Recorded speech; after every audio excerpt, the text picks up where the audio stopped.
I love murder mysteries. I have talked about this before, but I just love murder mysteries. And I am going to have us revisit our murder mystery from a few lessons ago. And can anyone remind me, because I have a bad memory, what happened? Who was killed in the murder mystery? Wasn't it Miss Myers' boyfriend? No, it was Mr. Myers. Oh, sorry. Oh, no, you're fine. But it was Mr. Myers was our victim. Okay. And who were the who were the suspects that might have killed Mr. Myers? Oh, that'd be Miss Myers and Miss Myers' boyfriend. Yep, they were the prime suspects. And what were some of the clues? Like, what do you think maybe the murder weapon was, or what were some clues at the crime scene? Well, some of the clues were the broken bathroom scale and footprints. Good. The footprints leading out of the shower. So we are. We know those are what we know. We know who the suspects are. We know who was murdered, and we know the clues. But there's a few things that we don't know for sure in that murder mystery. One of them being who exactly killed Mr. Myers. We don't know for sure who that is. Mysteries always have information that you know, the clues, and information you don't know. Who did the crime? And so that is what you have to figure out in a murder mystery. And so let's go over what we do know first. What we do know about this crime is that someone killed Mr. Myers, first and foremost. Someone killed him. And we know someone knew Mr. Myers' habits. They knew when he would be taking a shower, and they knew that he always took it at 10 p.m. And we will go on like this for the entire murder mystery. Someone or something happened to Mr. Myers. But that's boring. If we always talk about someone did this, someone knew that, it's all the same. All those sentences sound the same, and people get bored. They don't want to listen to a murder mystery where all the sentences sound the same. So one way we can talk about what happened in a different way, making the focus on other information that is known as opposed to what isn't known, is to passivize a sentence, turn it passive. So we could make statements like, Mr. Myers was killed by someone, or simply Mr. Myers was killed. Mr. Myers' habits were known by someone, or Mr. Myers' habits were known. Simple as that. And in this way, we can shift the focus from the unknowns, someone, something, we don't know those, to the knowns. Mr. Myers, his habits, what happened to him, he was killed. When we use the passive voice to make a sentence, we focus on what we do know. So I have a few slides up on my board to show you exactly how and why we do this. So I have two sentences up here. The first sentence is what we call the active voice. A subject did an action to its object. So in this case, someone, an unknown, killed Mr. Myers. But if we want to shift the focus from the unknown to the known, we can move the object to the front of the sentence and move the subject to the back of the sentence. And there's a few other things we need to do to make this sentence grammatically correct, and I'll go over that in a minute. But the end product is going to be object was actioned by subject. Mr. Myers was killed by someone.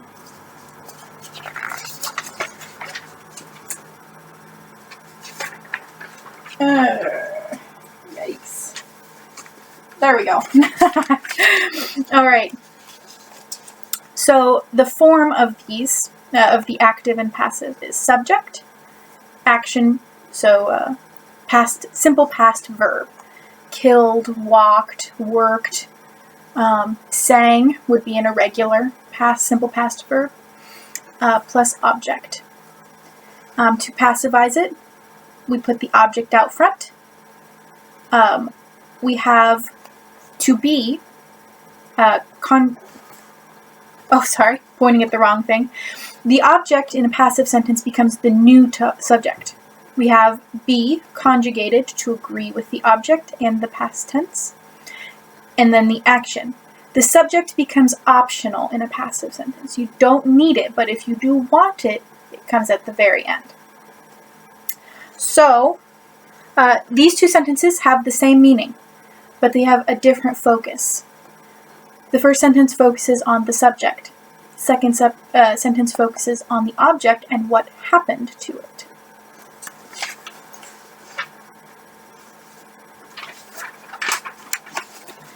Alrighty, so for our first little activity here, I would like someone to tell me what is the subject of the sentence, what is the verb in the sentence, and the object that the verb happens to in the sentence.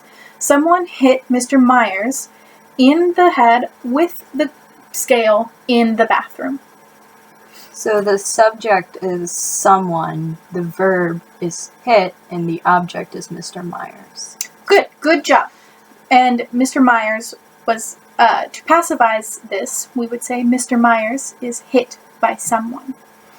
These, in the head, with the scale, and in the bathroom, are all prepositional phrases, and they're optional in both the active and the passive form. So we don't need them, but they're extra information that you might want to include. Those still come at the end in the passive sentence. All right, and finally, my last slide. We're going to talk a little bit about what happens to the verb in a passive sentence. It doesn't stay the same. It doesn't stay perfectly the same. It turns from simple past to the past participle. And we've studied these. We've done our chance to try to memorize these, and these are so tricky. Most English speakers, native English speakers, would still get these wrong if they were asked about them. So these just have to be memorized. And I have a little review up here about the past participle. We have irregular past participles. See, saw is past tense, and the past participle would be seen. It's a different form. Go, went is the simple past, and gone is the past participle. Regular past participles would be work, worked, and then the past participle is still worked. It looks the same. It has a different function, but it looks exactly the same. Same with the verb braid, to braid your hair. Braid, braided, she braided her hair. And braided again, the hair was braided, optionally by her. And a reminder that some verbs that are irregular can still have regular past participles. Like shoot, the irregular past tense is shot, but the past participle is still shot. And then hit, the past is hit, and the past participle is also hit. They're all the same. There's no trick to these. You have to memorize them. Unfortunately, it's a bummer. Believe me, I think it is a bummer as well. All right, so we're going to do a little exercise that's modified for our small classroom environment here. It's going to be a little difficult, but bear with me. I'm going to create a sentence with these cards, and I would like you to tell me how and why I can passivize it. Oh goodness.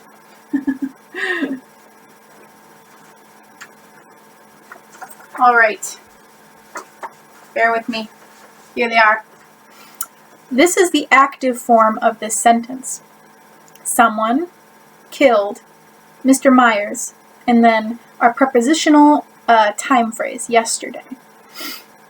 Can you tell me what I would need to do to passivize this sentence? Well, you'd have to make the object the subject, right? Mm-hmm. So how would I do that? You move that to beginning and put the old subject, so to speak, at the end. Yes.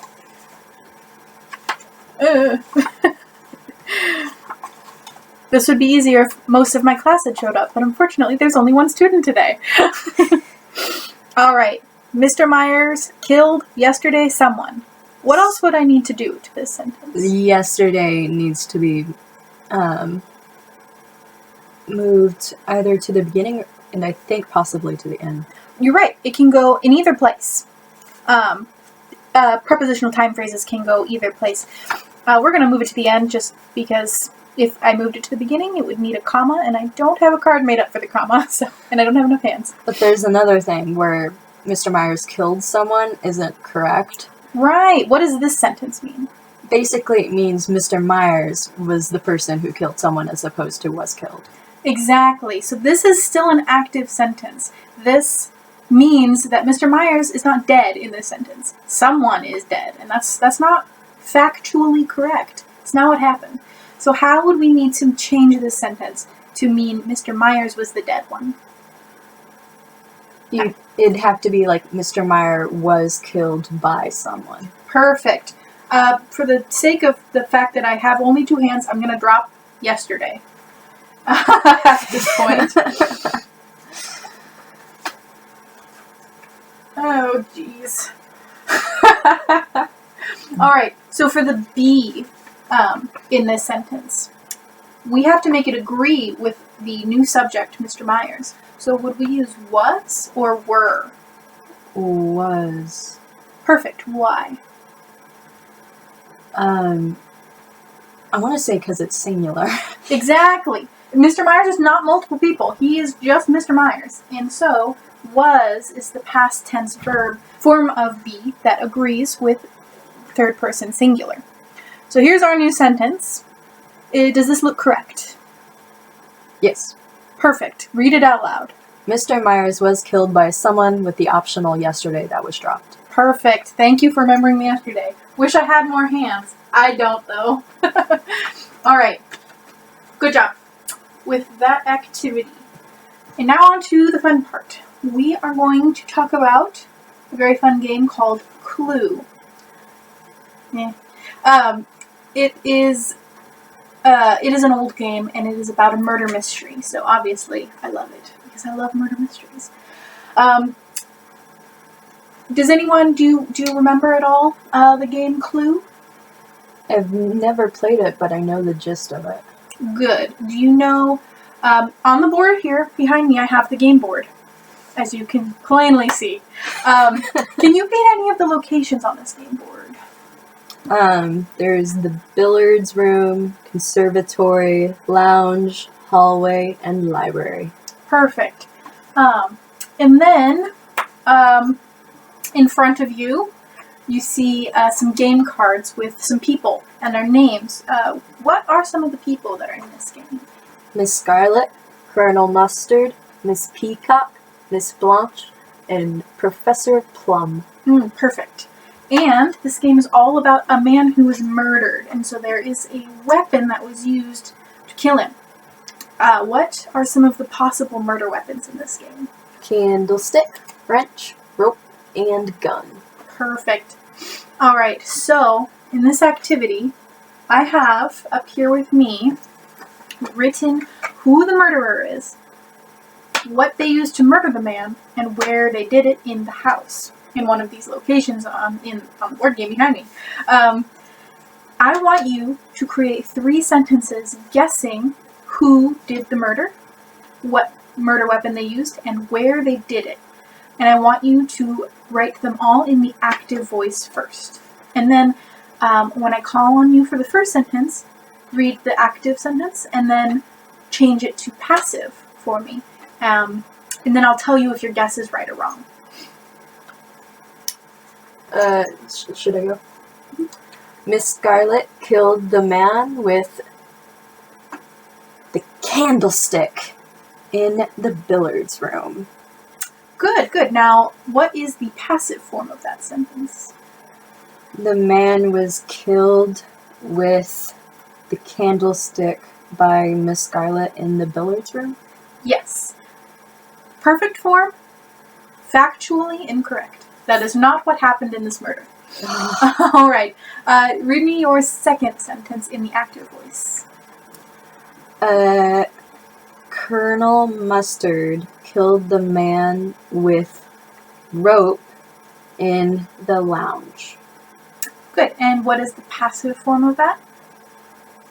The man was killed by Colonel Mustard with the rope in the lounge.